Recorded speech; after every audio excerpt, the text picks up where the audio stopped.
1943 সালের কলকাতা। দুর্ভিক্ষ, যুদ্ধ আর ধোঁয়ায় ভরা আকাশ। একটি ছোট্ট ঘরে বসে আছেন কিশোর সুকান্ত ভট্টাচার্য।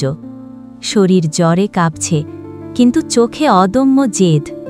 বাইরে সাইরেন বাজছে, ভেতরে তার কলম যেন বিদ্রোহী তলোয়ার। তিনি খাতা খুলে লিখতে শুরু করলেন, হেই মহাজীবন, আরেকবার যদি জন্ম দাও। শব্দগুলো যেন রক্তের মতো কাগজে ছড়িয়ে পড়ছে। দূরে ক্ষুধার্ত মানুষের সারি, কপালে অনাহারের ভাঁজ। তিনি লিখলেন, ক্ষুধার রাজ্যে পৃথিবী গদ্যময়, পূর্ণিমার চাঁদ যেন ঝলসানো রুটি। এই লাইন যেন শহরের বুক চিরে প্রতিধ্বনি তুলল। বৃষ্টি নেমেছে জানালার কাছে। প্রতিটি ফোঁটা তার মনে জন্ম দেয় নতুন স্বপ্ন।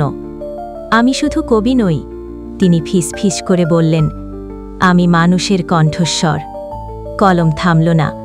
রাত গভীর হল, কিন্তু তার কবিতায় জেগে রইল বিপ্লবের আলো।